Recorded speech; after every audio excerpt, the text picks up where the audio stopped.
Chandigarh news express में आप सभी का स्वागत है और अब खबरें विस्तार से। यदि चंडीगढ़ कांग्रेस प्रदेश अध्यक्ष सुभाष चावला की माने तो देश के प्रधानमंत्री नरेंद्र मोदी के इस नारे को रट लेना चाहिए कि आपदा में भी अवसर को तलाशना चाहिए। चावला ने यह भी साफ किया कि चंडीगढ़ भाजपा के 2 प्रदेश अध्यक्षों के दौरान मंडल अध्यक्ष पद पर रह चुके त्रिपाठी मोदी के नारे को पूरी तरह से अमली जामा पहना रहे हैं। कोरोना के तांडव से हो रही मौत और शवों के अंतिम संस्कार करने के नाम पर शमशान घाट के ठेकेदार और भाजपा के वरिष्ठ पदों पर रह चुके पदाधिकारी व त्रिकालदर्शी के संचालक त्रिपाठी कथित तौर पर शमशान घाट में खुलेआम लूट मचा रहे हैं। कांग्रेस प्रदेश अध्यक्ष चावला ने यहां तक दावा किया है कि शमशान घाट के ठेकेदार और त्रिकालदर्शी के संचालक त्रिपाठी प्रत्येक शव के अंतिम संस्कार के बदले में 6500 से लेकर 7000 रुपये तक वसूली कर रहे हैं।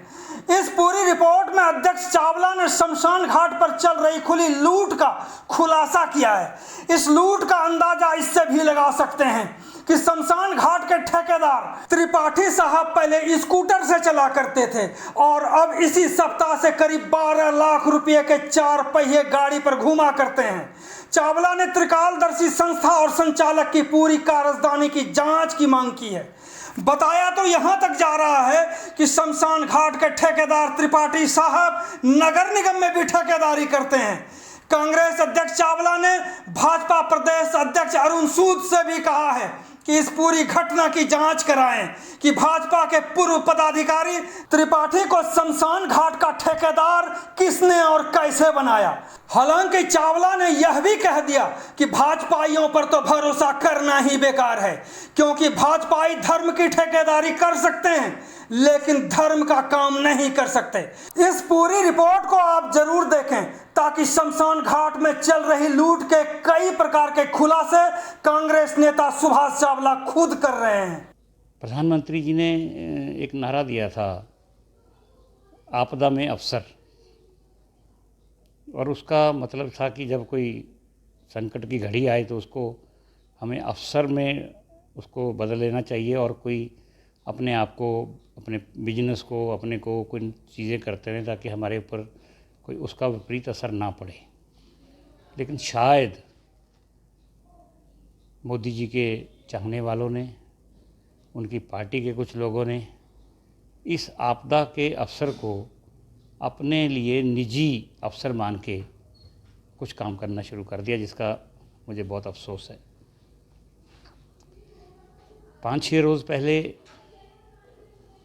मेरे एक जानने वाले ने मुझे फ़ोन किया कि मेरे बहुत ही नज़दीकी रिश्तेदार की कोरोना से मृत्यु हो गई, और जब मैं उसके अंतिम संस्कार के लिए जो इंडस्ट्रियल एरिया फेज़ 1 है, जो सिर्फ उन कोरोना मरीज़ जहाँ जिनकी दुखद मृत्यु हो जाती है उनका संस्कार करने के लिए वो नगर निगम ने चिन्हित किया है, वहाँ पे लेके गया मैं, क्योंकि कोरोना की वजह से ज़्यादा लोग जा नहीं सकते थे।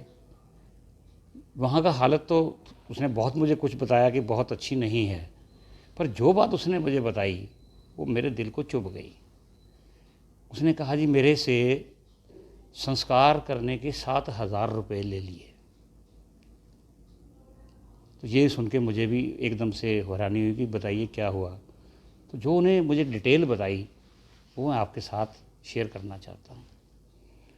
3000 रुपया जो उनके ऊपर दाह संस्कार के लिए लक्कड़ डाली जाती है, 2000 रुपया की सामग्री वो ली जाती है, 500 रुपया जो हमारे आदरणीय पंडित जी वहाँ पूजा कराते हैं उनके लिए उन्होंने कहा कि 500 रुपये की पूजा करवाइए, और उसके बाद जो थोड़ी बहुत लेबर होती है वो तो चलो अपनी मांगते हैं जी, जैसे तो 500-700 रुपया वो रेडी रूडी वाले जो लक्कड़ लेके वो भी चले जाते हैं।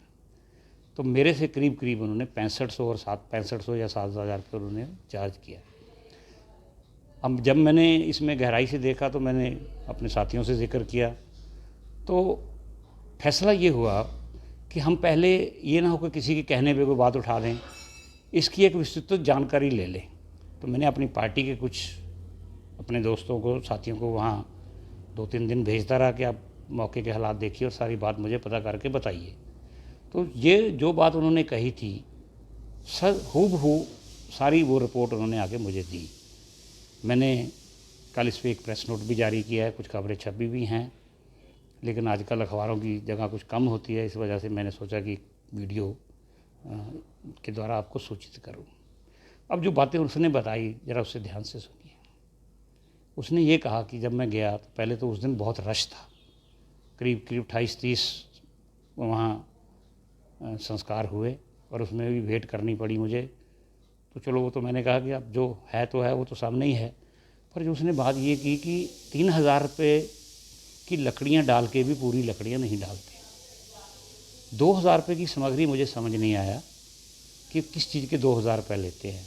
चलो पंडित जी की वाली बात तो मैं बहुत नहीं करना चाहता, वो कोई बारी होता है कि पंडित जी काम कर रहे हैं, लेकिन क्योंकि ये जो शमशान घाट हैं चंडीगढ़ के सारे, ये नगर निगमों में अधीन आते हैं।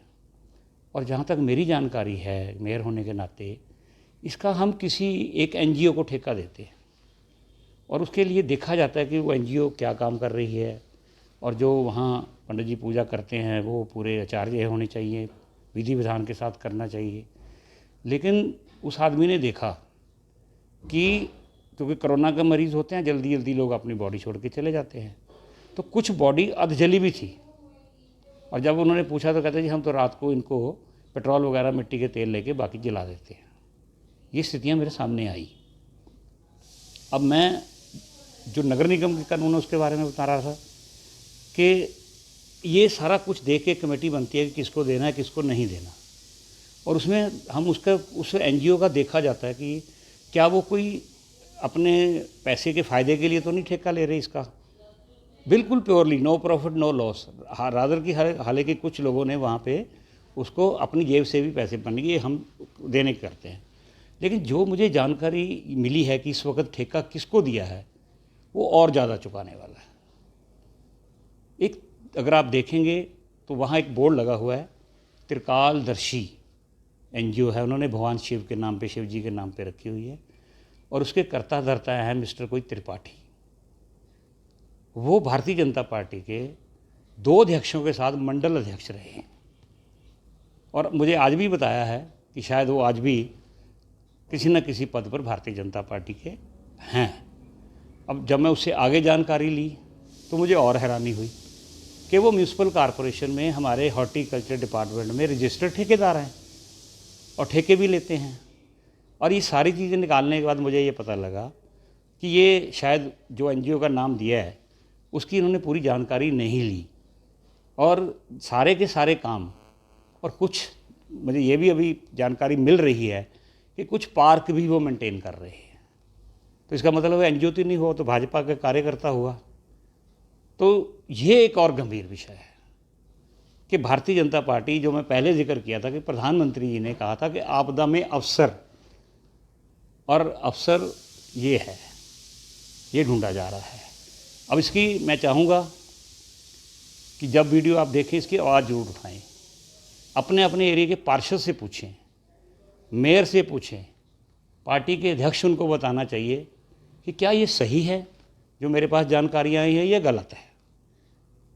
अब मुझे एक बात और बड़ी लगी कि ये जो सज्जन हैं कुछ दिन पहले तक तो इस स्कूटर वगैरह पे ही आते थे, और पिछले हफ्ते या 10 दिन पहले ही इन्होंने 12 लाख की नई गाड़ी भी निकाल ली।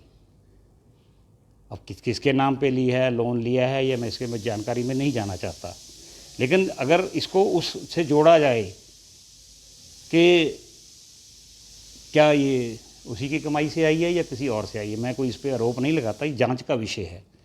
लेकिन जो आदमी के एक जीवन का सामने नज़र आता है वो सच तो सबके सामने लाना है। अब मेरे 2-3 सुझाव हैं। मैंने कमिश्नर साहब से भी कल चिट्ठी लिखी थी कि कमिश्नर साहब, एक तरफ तो दुनिया दान कर रही है, लोग कोई खाना बांट रहा है, कोई एम्बुलेंस चला रहा है, कोई हॉस्पिटल, और नगर निगम क्या कर रहा है? एक गरीब आदमी, मान लीजिए किसी का कोई नहीं है, एक आदमी कोरोना के लिए जाता है और घर से पैसे भूल जाता है कि मैं पैसे मेरे पास है ही नहीं है, भूल जाता है, क्या उसको संस्कार का भी हक नहीं मिलेगा? ये तो पहले ज़माने में सुना था, जब किसी एक राजा महाराजा ने उस पर जजिया टैक्स लगा दिया था। तो पिछले दिनों जो कोविड सेस चंडीगढ़ में हर अलग अलग चीज़ों पे लगाया हुआ है, उस पे 25 करोड़ रुपया नगर निगम को मिल चुका है, और ये पिछले साल की बात है, जिसके बारे में बहुत चर्चा हुई, खर्चा ही नहीं कहीं किया, तनख्वाहों में बांट दिया। अगर वो 25 आया तो मेरे हिसाब से 10, 15, 20 करोड़ रुपया और भी आ सकता है जो साल आया था जिसमें लगा हो। तो क्या ये फैसला हम नहीं ले सकते कि जो भी गरीब आदमी जिसके पास संस्कार के लिए पैसे नहीं हैं, ये 6500 रुपया माफ़ कर दिया जाए? और तीसरी बात, वहाँ पे कोई ऐसा कांटा नहीं लगा हुआ जिस पे ये हो कि कितने मन लगकर टाल उस पर डाली है। क्या ये नगर निगम के अफसरों का नहीं बनता था कि वहाँ पे कम से कम ये तो इंश्योर करें कि अगर 3000 रुपये लेते हैं तो क्या 3000 की लक्कड़ डाल भी रहे हैं?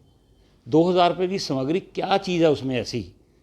मुझे मालूम है 25 सेक्टर में जब मैं मेयर था, हमने एक NGO को दी थी, उन्होंने फ्री ऑफ कॉस्ट देते हैं वो, कि हम कोई पैसा नहीं लेंगे। अगर आप ऐसी कोई ऑफ़र चंडीगढ़ में देते किसी को, तो आज से बहुत सी संस्थाएं हैं जो पर्यावरण पे काम करती हैं, शायद वो दे देते। अब मेरी दरख्वास्त है कि एक तो जो करने वाली बात है कमिश्नर साहब के लिए, और ख़ासकर मैं भारतीय जनता पार्टी से मैं अब कोई उम्मीद नहीं करता। ये सुन के तो मुझे दुख हो गया कि ये धर्म की बस ठेकेदारी कर सकते हैं, धर्म का काम नहीं कर सकते। इसलिए अब मेरी अगर कोई उम्मीद है तो अफसरों से है कि एक तो इसको ये वहाँ लगाएं कि वहाँ एक कांटा होना चाहिए जिस पे तोल के पता लगे लकड़ कितनी है। एक ये देखना चाहिए कि सामग्री में क्या क्या सामान है उसका बताना चाहिए, डिस्प्ले करना चाहिए। दूसरा, पंडित जी वाले मामले में नहीं पड़ता, वो धर्म का काम है, हमारे आदरणीय पंडित जी जो मर्जी करें। पर अगर वो पंडित जी नहीं और ठेकेदार हैं और कॉरपोरेशन में भी ठेके लेते हैं और भारतीय जनता पार्टी के पदाधिकारी रहे हैं 2 अध्यक्षों के साथ, एक के लिए मंडल अध्यक्ष रहे हैं, तो फिर ये विषय गंभीर है। मैं समझता हूँ कि अगर ये जानकारी सूद साहब ले लें, अगर सही है तो उसके खिलाफ कार्रवाई होनी चाहिए और जनता से माफ़ी मांगनी चाहिए। उनका पूछिए जिन्होंने 7-7 हज़ार 6-6 हज़ार रुपये दे के आए, उतना कितना मन दुखा होगा। और कमिश्नर साहब कृपा करके ये जल्दी ऑर्डर करिए कि उनके संस्कार के पैसे ना लिए जाएं। कोविड का फंड बहुत पड़ा है, आप कर दीजिए उसमें। मैं समझता हूँ कि अमीर आदमी जाए तो आप ले ले, पर उससे भी मैं समझता हूँ 7,000 तो किसी 6,000 तो बनता ही नहीं। तो जायज़ बात है। जो एक तो अब जो गरीब आदमी किसी हॉस्पिटल से जिसकी दुखद मृत्यु हो गई, वो हज़ारों रुपया पहले खर्च करके आ चुका उसकी बीमारी पे, उसका रिश्तेदार मरीज़ नज़दीकी बचा नहीं, उसके ऊपर क्या दुख का पहाड़ टूटा होगा, ये आपको सोचना चाहिए। हम थोड़ा हृदय हमारा सबका उसमें संवेदना आनी चाहिए। तो ये मेरी आज का वीडियो डालने का विषय है। कृपया इसकी विस्तृत जान होनी चाहिए, और अगर ये बात सच है, लोगों ने जो मुझे बताया है कि वो इस तरह भारतीय जनता पार्टी का कार्यकर्ता है, तो मैं समझता हूँ मेयर साहब को, उनकी पार्टी के अध्यक्ष को, सरेआम चंडीगढ़ की जनता से माफ़ी मांगनी चाहिए। धन्यवाद। जय हिंद। तो ये थी संवाददाता राज सिंह की प्रस्तुति। चंडीगढ़ न्यूज एक्सप्रेस के साथ बने रहने के लिए आप सभी का बहुत बहुत धन्यवाद।